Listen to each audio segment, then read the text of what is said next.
Imagine une pièce plongée dans l'obscurité. Tout y est là, les meubles, les objets, les détails, mais tu ne les vois pas. Ils existent pourtant, juste hors de ta perception. Maintenant, imagine qu'on allume progressivement une lumière tamisée. D'abord, tu distingues de vagues formes, puis des contours précis, et enfin, tout devient net.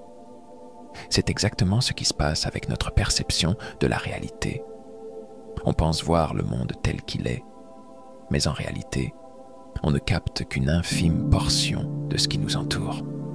Nos yeux, nos oreilles, nos sens sont des filtres, et non des fenêtres ouvertes à 100% sur le monde. Prenons un exemple simple, les ondes radio. En ce moment même, des milliers de signaux invisibles circulent autour de toi. Des fréquences radio, des signaux Wi-Fi, des ondes téléphoniques. Si tu n'as pas l'appareil adapté pour les capter, elles restent imperceptibles. Mais elles sont bien là. Ton cerveau fonctionne de la même manière. Il capte en permanence bien plus d'informations que celles que tu perçois consciemment. Un autre exemple frappant, les illusions d'optique. Regarde une image où l'on te demande si une ligne est plus longue qu'une autre, et tu es persuadé de ta réponse, jusqu'à ce qu'on te prouve le contraire. Ton cerveau t'a trompé. Si cela arrive pour de simples images, imagine ce que nous pourrions percevoir si nos filtres internes étaient légèrement ajustés. Et si je te disais que ton esprit fonctionne avec des filtres bien plus puissants que ceux de tes yeux? Ce que tu perçois n'est pas la réalité, mais une interprétation de celle-ci. Une version limitée, calibrée pour te permettre de fonctionner au quotidien sans être submergé d'informations. Il y a des siècles, des sages et des initiés ont compris qu'en modifiant légèrement ces filtres, en les ajustant, il était possible d'accéder à une autre couche de la réalité, une couche plus vaste, plus profonde, où le temps et l'espace ne fonctionnent pas comme nous l'imaginons. Tu as sûrement déjà vécu ces moments étranges où le temps semble ralentir. Lors d'un accident imminent, tout devient plus clair, plus net, comme si ton cerveau passait soudain en mode haute définition. D'autres fois, au contraire, des heures entières peuvent s'écouler en un clin d'œil, comme lorsqu'on est absorbé dans une tâche passionnante. Pourquoi ces variations? Parce que ta perception du temps est malléable, et ce n'est qu'un début. Certains phénomènes, bien que souvent qualifiés de coïncidence, sont en réalité des brèches dans le mur de notre perception habituelle. Tu as déjà ressenti le regard de quelqu'un posé sur toi, puis tu t'es retourné pour découvrir qu'effectivement, quelqu'un t'observait. Ce n'est pas du hasard. Ton cerveau a capté des micro-signaux que tu n'as pas traités consciemment. Ou encore, as-tu déjà pensé à une personne qui ne t'avait pas contacté depuis des mois et reçu un message d'elle peu après? Encore une fois, ce n'est pas une simple coïncidence. Quelque chose d'invisible est à l'œuvre, quelque chose que nous ignorons parce que nous avons été conditionnés à ne croire qu'en ce que nous voyons et touchons. Les anciens mystiques appelaient cela le grand voile, une barrière qui sépare notre conscience ordinaire de la véritable nature du monde. Aujourd'hui, la science commence à redécouvrir ces concepts. La physique quantique nous parle de particules qui peuvent être en deux endroits à la fois, de connexions instantanées à travers des distances infinies. Ce que les sages décrivaient autrefois avec des symboles et des paraboles, la science moderne commence à peine à le comprendre. Ce que je vais te révéler n'a rien de magique. Il ne s'agit pas d'un super pouvoir réservé à une élite cachée. C'est un potentiel que nous avons tous en nous. Un potentiel que l'on peut activer avec les bonnes pratiques. Mais avant de plonger plus profondément, pose-toi cette question. Es-tu prêt à voir le monde autrement? Imagine que tu te réveilles un matin avec un tout nouveau sens, quelque chose que tu n'avais jamais expérimenté auparavant. Comme si, d'un coup, Tu pouvais sentir les émotions des gens sans qu'ils ne disent un mot. Comme si tu pouvais ressentir l'énergie d'une pièce avant même d'y entrer. Ce qui semblait impossible la veille devient soudainement une évidence. Et si je te disais que ce nouveau sens ne date pas d'aujourd'hui, qu'il a toujours été là, en veille, attendant que tu te souviennes de son existence. Ce sens, c'est ce qu'on appelle la vision intérieure, et il est souvent associé à un concept mystérieux, le troisième œil, l'étrange vérité derrière le troisième œil. Le troisième œil n'est pas qu'un mythe spirituel ou un symbole exotique. Il correspond en réalité à une structure bien réelle dans ton cerveau, la glande pinéale, une petite glande de la taille d'un pois située au centre de ton crâne, juste derrière ton front. Ce qui est fascinant, c'est que cette glande possède des cristaux de phosphate de calcium, similaires à ceux trouvés dans l'oreille interne. Certaines recherches suggèrent qu'elle pourrait être sensible aux champs électromagnétiques, ce qui signifie qu'elle pourrait capter des informations invisibles à l'œil nu. Autre fait troublant, chez certaines espèces de reptiles et d'amphibiens, la glande pinéale est un véritable œil capable de percevoir la lumière, ce qui lui vaut son surnom de troisième œil. Si chez l'homme, cette glande a perdu cette fonction directe, cela ne signifie pas qu'elle ne joue plus aucun rôle. Elle régule des hormones essentielles, comme la mélatonine, qui contrôle le sommeil et les cycles biologiques. Mais certaines traditions ésotériques affirment qu'elle peut être réactivée, permettant d'accéder à une perception plus profonde du réel. Les enfants et le lien naturel avec la vision intérieure. Tu as déjà vu un bébé fixer un coin vide d'une pièce avec insistance, sourire, ou éclater de rire sans raison apparente? Ou un enfant raconter des histoires étranges sur des amis invisibles avec un naturel désarmant? La plupart des adultes balayent ces comportements d'un revers de main. C'est juste son imagination.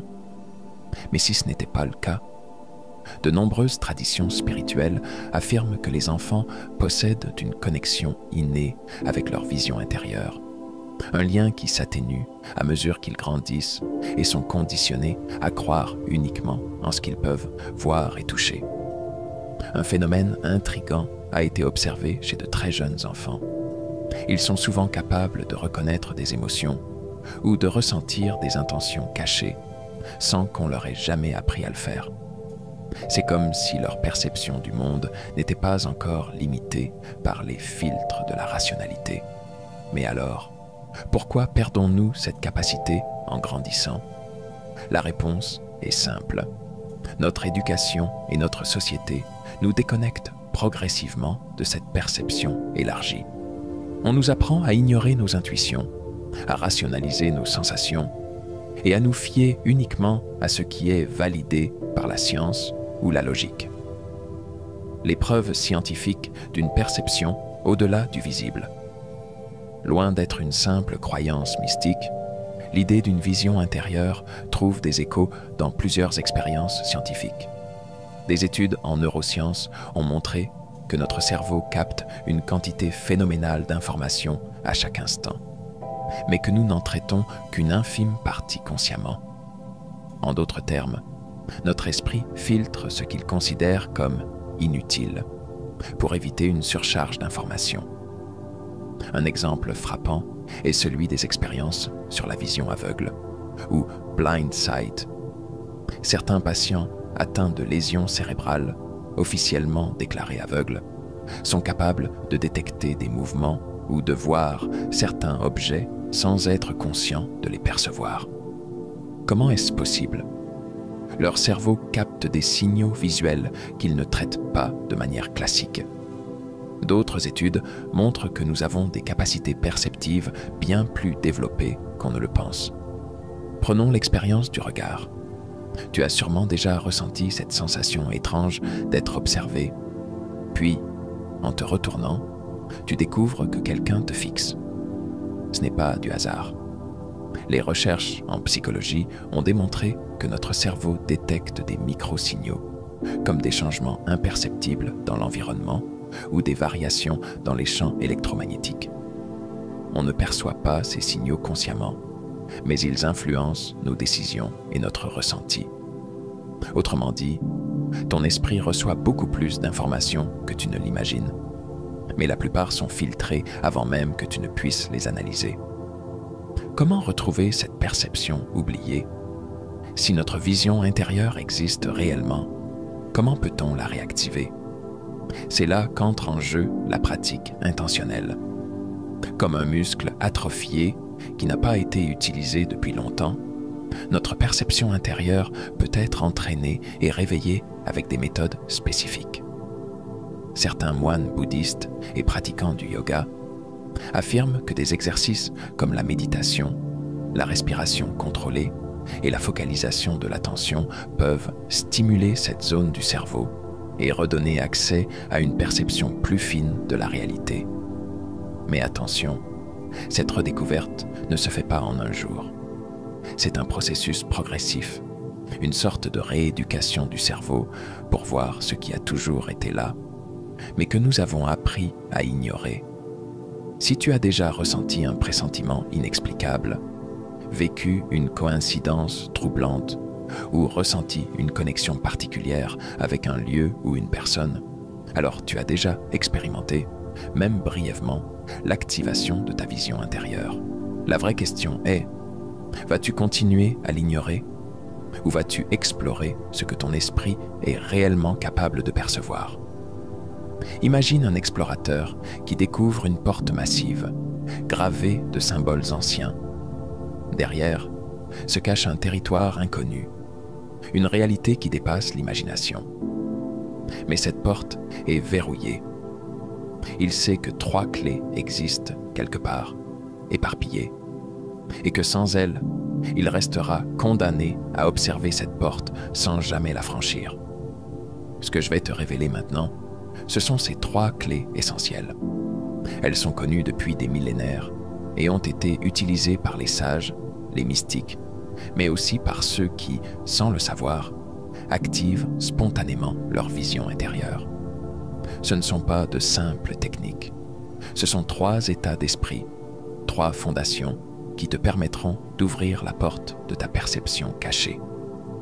Premier, le silence conscient, l'art de voir au-delà du bruit.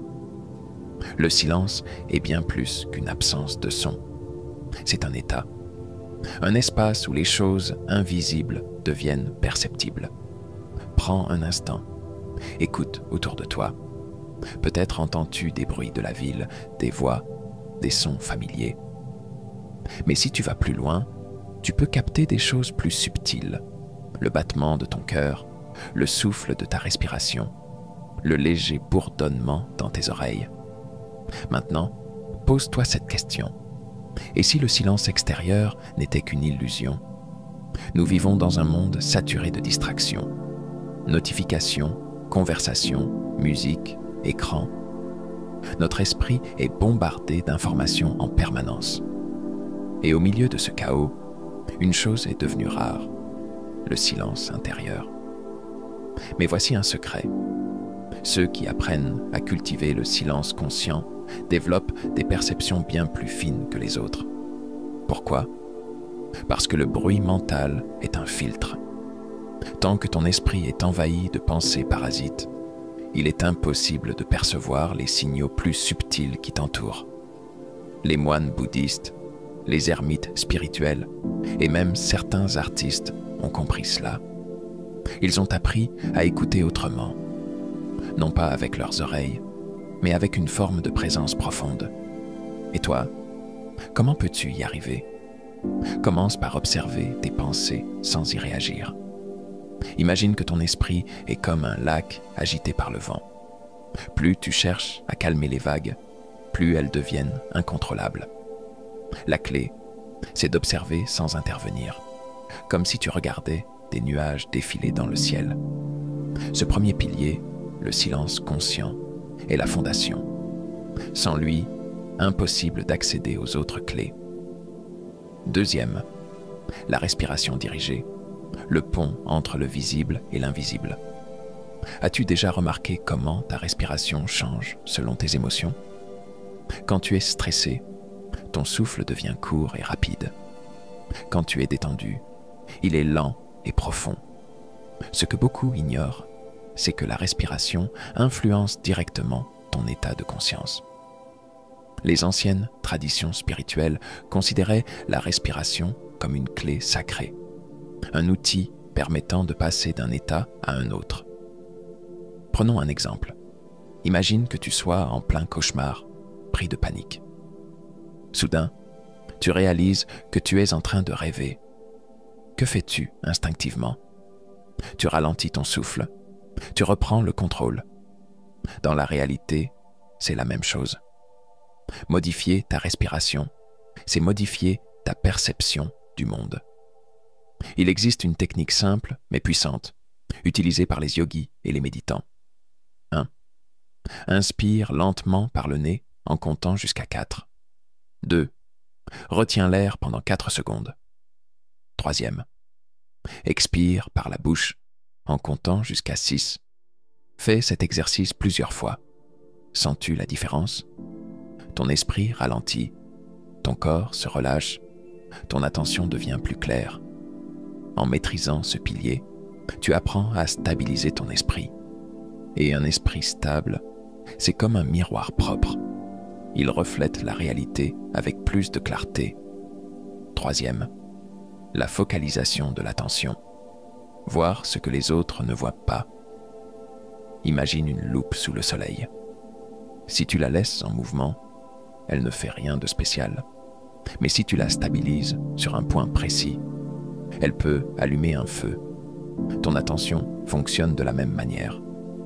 Tant qu'elle est dispersée, elle est faible. Mais dès que tu la canalises, elle devient une force redoutable. As-tu déjà remarqué comment certaines personnes semblent capter des détails que les autres ignorent, comme s'ils avaient un regard plus affûté sur le monde? Ce n'est pas de la magie, c'est une question d'entraînement. L'attention, c'est la capacité à soutenir un regard profond sur une chose sans se laisser distraire. Et c'est une clé essentielle pour activer ta vision intérieure. Voici un exercice simple mais puissant. 1. Choisis un objet autour de toi. 2. Fixe-le intensément sans le quitter des yeux pendant 30 secondes. 3. Note tous les détails que tu perçois. Forme, couleur, texture, ombre. 4. Ferme les yeux et essaye de visualiser l'objet avec le plus de précision possible. Au début, c'est difficile, mais avec le temps, tu développeras une perception plus fine. C'est ce qu'utilisent certains athlètes pour visualiser leur succès, ou encore des artistes pour entrer dans un état de création profonde.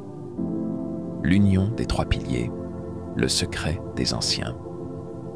Le silence conscient, la respiration dirigée et la focalisation de l'attention ne sont pas 3 techniques séparées.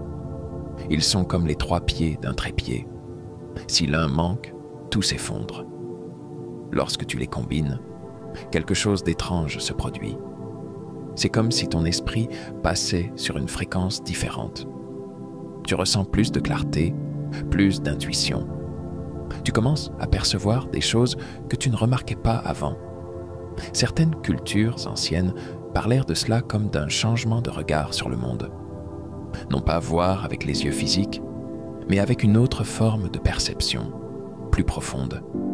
Et c'est cette combinaison qui constitue la clé pour déverrouiller la porte de ta vision intérieure. Ferme les yeux un instant et prends une profonde inspiration. Sens l'air pénétrer tes poumons, emplir ton corps, éveiller quelque chose en toi. Maintenant, imagine que chaque souffle est une porte qui s'ouvre. Une à une, ces portes te rapprochent d'un état de clarté où ta perception du monde s'affine, où tes pensées ralentissent, où quelque chose en toi s'éveille.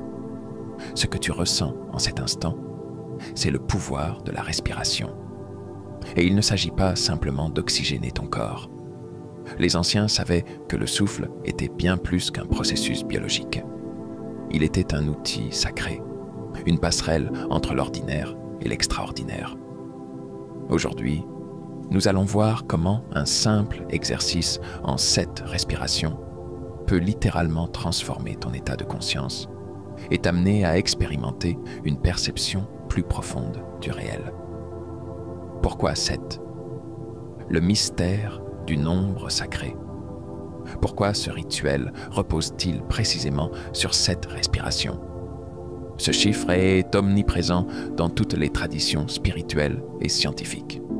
7 chakras dans la tradition indienne, chacun représentant un niveau d'énergie. 7 notes musicales structurant toute la gamme harmonique. 7 jours de la semaine, cycle qui régule notre perception du temps. 7 couleurs dans l'arc-en-ciel, chaque nuance étant une vibration unique. Dans le monde de la conscience, le chiffre 7 symbolise une transition, un passage entre 2 états. Chaque respiration de ce rituel est donc un palier, une montée progressive vers un état où ton esprit devient plus clair et ta perception plus affinée. Mais attention, ce n'est pas un simple exercice de respiration. C'est une porte vers l'inconnu. Et ceux qui l'ont pratiqué rapportent des expériences troublantes. Sensations de légèreté, expansion de conscience, perception de choses qu'ils ne captaient pas avant. Tu es prêt? Allons-y. Les 7 respirations et leur effet sur ton état mental. Première respiration. L'ouverture. Ferme les yeux et inspire profondément par le nez. Sens l'air remplir ton abdomen, puis ton thorax. Expire lentement. Pendant cette première respiration, imagine que ton corps est comme une fenêtre poussiéreuse. Chaque souffle va nettoyer cette fenêtre, te permettant de voir plus clairement. À ce stade, tu ressens simplement un apaisement. Ton mental commence à ralentir. Deuxième respiration, l'enracinement. Inspire encore une fois, mais cette fois-ci, ressens la connexion entre ton corps et le sol sous toi. Sens ta stabilité. Imagine que tu es un arbre. Chaque inspiration renforce tes racines. Chaque expiration enlève le superflu. Ton esprit commence à devenir plus attentif. Un léger détachement du bruit extérieur s'installe. Troisième respiration, le relâchement. Avec cette nouvelle inspiration, relâche toutes les tensions de ton corps. Imagine que chaque muscle se détend, que ton esprit devient plus léger. C'est ici que la plupart des gens ressentent un changement subtil. Ton esprit n'est plus dispersé, il commence à se recentrer. Quatrième respiration, l'éveil du troisième œil. À ce stade, porte ton attention sur la zone entre tes sourcils, là où certains disent que le troisième œil est situé. Imagine une légère pression ou chaleur en cet endroit. Certains ressentent un picotement, d'autres une impression de pulsation. Ce n'est pas une illusion. Ton cerveau est en train de s'adapter à ce nouvel état de perception. Cinquième respiration, la distorsion du temps. Une chose étrange peut arriver ici. Le temps commence à paraître différent. Les secondes semblent plus longues, plus lentes. C'est un bon signe. Cela signifie que tu es en train de quitter l'état d'hyperactivité mentale dans lequel nous sommes tous plongés au quotidien. Tu es en train d'entrer dans un autre mode de perception, plus réceptif. Sixième respiration, la perception élargie. À cet instant, commence à prêter attention aux sons et sensations autour de toi, mais différemment. Tu peux entendre les bruits ambiants, mais essaie de percevoir ce qu'il y a derrière eux. Les espaces de silence entre les sons, les vibrations subtiles qui ne sont pas audibles habituellement. Certaines personnes rapportent ici des sensations étranges, des images mentales soudaines, une impression de flottement, ou encore des pensées qu'ils n'avaient jamais eues auparavant. Septième respiration, l'état d'ouverture totale. Prends une dernière inspiration, plus profonde que les autres. Garde-la quelques secondes, puis relâche doucement.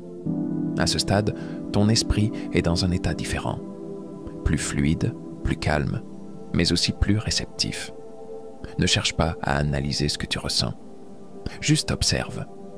Tu es dans un état d'hyperconscience, où ton esprit est capable de capter des détails que tu ne percevais pas avant. C'est ici que des intuitions peuvent apparaître, des flashs de compréhension, ou même des sensations étranges de connexion avec quelque chose de plus grand.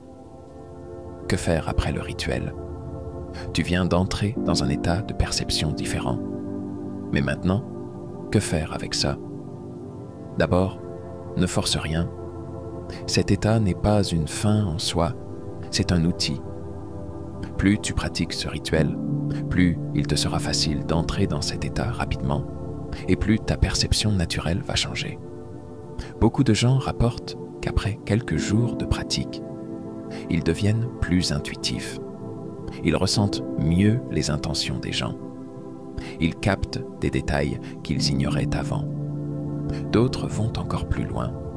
Certains disent en voir des flashs de lumière en méditant, entendre des sons subtils ou même ressentir des présences. Est-ce réel? Ou est-ce simplement leur cerveau qui perçoit enfin ce qui était là depuis le début, mais filtré par leur esprit rationnel? Seule ton expérience personnelle te donnera la réponse. Mais une chose est sûre, ce rituel est une porte vers quelque chose d'inconnu. Et ceux qui l'ont franchi n'ont jamais vu le monde de la même manière ensuite.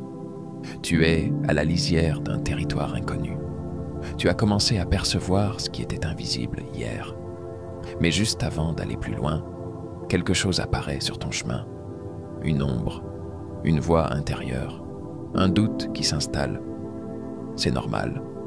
Tous ceux qui empruntent cette route rencontrent des obstacles. Et ces obstacles ne sont pas là par hasard. Ils sont comme des gardiens de la porte, testant ceux qui veulent aller plus loin. Certains s'arrêtant d'ici, effrayés, pensant avoir fait fausse route. D'autres persistent, comprenant que ces pièges ne sont pas des murs infranchissables, mais des leçons déguisées. Aujourd'hui, je vais te montrer les 4 grands pièges qui attendent ceux qui cherchent à activer leur vision intérieure. Si tu les reconnais, tu sauras comment les dépasser. Premier, le doute. Et si tout ça n'était que mon imagination? Tu as sûrement déjà ressenti ce moment où, après une expérience étrange, une intuition qui s'est révélée juste, une sensation inhabituelle, une partie de toi s'est mise à tout remettre en question. Ce n'était qu'une coïncidence. J'ai dû me faire des idées. C'est mon cerveau qui me joue des tours. Ce doute est normal, et il était même nécessaire. Il t'évite de tomber dans le piège de l'illusion. Mais il devient un problème lorsque tu lui laisses trop de place. Imagine un enfant qui découvre un instrument de musique pour la première fois. Il gratte les cordes d'une guitare, produit des sons étranges, et doute. Je ne suis pas fait pour ça. Pourtant, s'il persistait, il découvrirait qu'il était simplement en train d'apprendre. Ton esprit fonctionne de la même manière.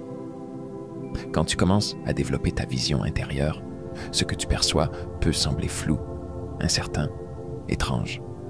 Et c'est là que le doute attaque. Comment le dépasser? Ne cherche pas à prouver immédiatement que ce que tu ressens est vrai. Observe simplement. Note tes expériences dans un carnet. Avec le temps, tu verras des motifs se répéter. Tu remarqueras que certaines intuitions, que tu pensais anodines, avaient en fait un sens. Le doute ne doit pas être un mur, juste une étape. 2. La peur. Et si je voyais quelque chose que je ne devrais pas voir? La peur est le piège le plus puissant, et elle prend souvent des formes inattendues. Certains ressentent une légère anxiété inexplicable après des exercices de perception. D'autres ont l'impression qu'ils pourraient découvrir quelque chose qu'ils ne sont pas censés voir. Pourquoi? Parce que notre esprit déteste l'inconnu. Il préfère rester dans ce qu'il connaît, même si ce qu'il connaît est limité. C'est comme quelqu'un qui a vécu toute sa vie dans une pièce sombre et à qui on ouvre une porte sur l'extérieur. L'instinct premier n'est pas toujours de s'avancer, mais de reculer. Certaines traditions parlent de ce phénomène comme l'ombre du seuil, un moment où notre propre subconscient crée des blocages, parfois en générant des images effrayantes, des sensations bizarres, pour nous convaincre de faire demi-tour. Mais voici la vérité. Il n'y a rien à craindre. Les perceptions que tu développes ne sont pas dangereuses. Tu ne vas pas ouvrir un portail interdit, ni voir des choses terrifiantes. Ce que tu vas voir, c'est une réalité plus profonde du monde, et surtout de toi-même. Comment dépasser cette peur? Rappelle-toi que tu es toujours maître de ton expérience. Si quelque chose te met mal à l'aise, tu peux simplement revenir à un état normal en ouvrant les yeux, en bougeant, en respirant profondément. La peur s'atténue avec la pratique progressive. Ne cherche pas à tout expérimenter d'un coup. Fais-le à ton rythme. Ce n'est pas une course. Troisième, l'impatience. Pourquoi ça ne marche pas immédiatement? Un piège subtil, mais très répandu. Vouloir des résultats immédiats. Aujourd'hui, on est habitué à tout obtenir rapidement. Besoin d'une information, une recherche Google, envie de musique, un clic sur Spotify. Notre cerveau a été conditionné à l'instantanéité. Mais la vision intérieure ne fonctionne pas ainsi. C'est comme une plante qui pousse. Si tu la tires par les feuilles en espérant qu'elle grandisse plus vite, tu ne fais que l'arracher. Certains pratiquent pendant des jours sans rien ressentir et abandonnent en pensant que ça ne marche pas. Ce qu'ils ne savent pas, c'est que le processus se met en place en arrière-plan. Comme un muscle qui se renforce même quand on ne voit pas les résultats immédiatement. Comment dépasser l'impatience? Accepte que certaines choses prennent du temps. Remarque les petits changements. Parfois, ce n'est pas une révélation soudaine, mais une légère différence dans la façon dont tu perçois les choses au quotidien. L'important, c'est la régularité, pas la vitesse. Quatrième, l'ego spirituel, se sentir au-dessus des autres. Celui-ci est le plus dangereux. Dès que tu commences à développer ta vision intérieure, tu peux te sentir spécial, différent, plus éveillé que les autres. Et c'est un piège, car l'ego adore s'accrocher à ce genre d'expérience. Certaines personnes tombent dans l'illusion qu'elles ont un savoir supérieur et que les autres sont endormis. Elles cherchent à impressionner, à se sentir au-dessus des autres, et finissent par se couper du véritable apprentissage. L'ironie. Ceux qui vont le plus loin dans cette voie sont souvent ceux qui restent les plus humbles. Regarde les vrais maîtres, ceux qui ont exploré la conscience toute leur vie. Ils ne cherchent pas à convaincre, à imposer leurs croyances. Ils sont simplement présents, calmes, curieux. Comment éviter ce piège?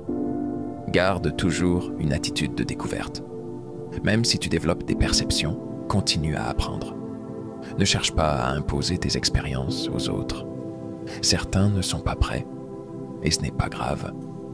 Rappelle-toi que ce n'est pas une course à qui voit le plus, mais une exploration personnelle. Traverser ces pièges, une initiation invisible. Chaque personne qui s'aventure sur ce chemin rencontre au moins un de ces obstacles. Certains en rencontrent plusieurs à la fois. Mais ceux qui comprennent que ces pièges ne sont pas des murs, mais des enseignements, sont ceux qui avancent vraiment. La vision intérieure n'est pas un don miraculeux qui tombe du ciel. C'est un cheminement. Et comme tout chemin, il a ses épreuves. Et si tu es prêt à continuer, alors la vraie exploration ne fait que commencer. Imagine que, du jour au lendemain, le monde autour de toi semble légèrement différent. Rien n'a changé en apparence, et pourtant, tu ressens quelque chose d'étrange. Les couleurs te paraissent plus vives, les sons ont une texture nouvelle, et surtout, tu commences à remarquer des coïncidences troublantes. Ce n'est pas un hasard. Lorsque ta vision intérieure s'éveille, elle transforme ta perception du réel. Ce que tu pensais être des hasards insignifiants commence à prendre un sens. Les connexions entre les événements deviennent plus évidentes. Et plus tu avances, plus ces signes deviennent fréquents. Mais comment savoir si ce n'est pas simplement ton imagination? Aujourd'hui, on va explorer les signes indiscutables qui indiquent que ton esprit s'ouvre à une nouvelle perception du monde. Premier, le temps ne semble plus fonctionner de la même manière.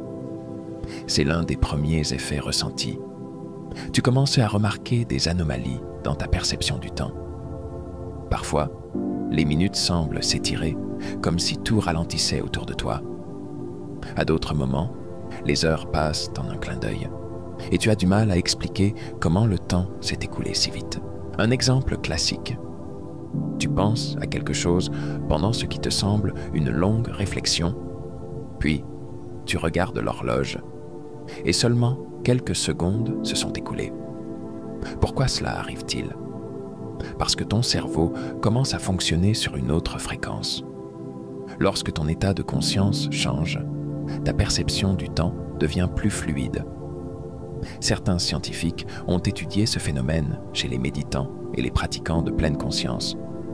Leur cerveau ralentit son activité habituelle, ce qui modifie leur sensation du temps. C'est comme si tu étais déconnecté du rythme frénétique du monde extérieur pour entrer dans un autre mode de perception. 2. Les coïncidences étranges se multiplient. Tu penses à une personne que tu n'as pas vue depuis longtemps et elle t'envoie un message dans la journée. Tu es sur le point de dire quelque chose et quelqu'un le dit avant toi, mot pour mot. Tu cherches une réponse à une question et elle apparaît sous tes yeux dans un livre, une vidéo, une conversation entendue par hasard. Ces événements, appelés synchronicité, deviennent de plus en plus fréquents lorsque ta vision intérieure s'éveille. Mais est-ce un simple hasard ou bien quelque chose de plus profond? Le psychologue Carl Jung, qui a étudié ces phénomènes, expliquait que les synchronicités sont des indices montrant que notre esprit est aligné avec un ordre caché du monde. Ce ne sont pas juste des coïncidences. C'est comme si l'univers répondait directement à tes pensées. Plus ton esprit s'affine, plus ces synchronicités deviennent précises. Certains commencent même à prédire des événements avant qu'ils ne se produisent, sans savoir comment. Troisième, une hypersensibilité aux lieux et aux personnes. Un autre signe clair, tu ressens des choses que tu ignorais avant. Tu entres dans une pièce et immédiatement, tu sais si l'atmosphère est tendue ou détendue. Tu rencontres quelqu'un pour la première fois et tu ressens instantanément son énergie, sans même lui parler. Certains endroits te donnent une sensation de bien-être inexplicable. D'autres te mettent mal à l'aise sans raison apparente. Pourquoi cela arrive-t-il? Parce que ton esprit capte plus d'informations que tu ne le crois. Avant, ces signaux passaient inaperçus, noyés dans le bruit du quotidien. Mais maintenant que ton attention s'est développée, tu ressens tout plus intensément. C'est un avantage, mais aussi un défi. Certains ressentent cette hypersensibilité comme un fardeau. Ils sont submergés par les émotions des autres, fatigués par certains environnements. La clé, ici, est d'apprendre à gérer cette sensibilité plutôt que de la subir. Les personnes qui maîtrisent leur vision intérieure savent comment se protéger énergétiquement et éviter d'être influencés par l'ambiance extérieure. Quatrième, des rêves plus vifs et plus significatifs. Un autre effet puissant, tes rêves deviennent plus clairs, plus intenses, parfois même prophétiques. Avant, tu rêvais de façon floue, confuse. Maintenant, tes rêves sont remplis de détails précis, d'émotions fortes, de scénarios qui semblent avoir un sens caché. Et parfois, tu te réveilles avec un message clair, comme si une partie de toi essayait de te transmettre une information. Certains expérimentent même des rêves lucides, où ils prennent conscience qu'ils rêvent et peuvent influencer le rêve. Pourquoi cela arrive-t-il? Parce que lorsque ta vision intérieure s'éveille, ton subconscient devient plus actif. Tu commences à capter des informations qui étaient jusque-là enfouies. Certains utilisent cette phase pour poser des questions avant de dormir et observer les réponses qu'ils obtiennent en rêve. Une pratique utilisée par les anciens chamans et sages depuis des siècles. 5. Une intuition plus forte et plus fiable. C'est peut-être le signe le plus puissant de tous. Ton intuition devient plus précise, plus fiable, plus forte. Tu sens certaines choses avant qu'elles n'arrivent. Tu prends des décisions spontanées qui se révèlent être les meilleures. Tu captes les intentions des gens, même avant qu'ils ne parlent. Ce n'est pas un super pouvoir. C'est une capacité naturelle qui existe en chacun de nous, mais qui a été affaiblie par notre mode de vie moderne. L'intuition, ce n'est pas deviner au hasard. C'est un processus réel, basé sur des milliers d'informations subtiles que ton cerveau capte, mais dont tu n'étais pas conscient avant. En d'autres termes, ton esprit devient un radar plus précis, capable de percevoir ce que les autres ne remarquent pas. Vers une nouvelle réalité. Une fois que ces signes apparaissent, impossible de revenir en arrière. Ta perception du monde change. Tu ne vois plus simplement avec tes yeux physiques. Tu ressens, tu captes, tu devines. Et surtout, tu comprends que la réalité n'est pas aussi figée qu'on te l'a toujours dit. Les anciens mystiques disaient que l'éveil de la vision intérieure était le début d'un voyage, et non une destination. Et ce voyage ne fait que commencer.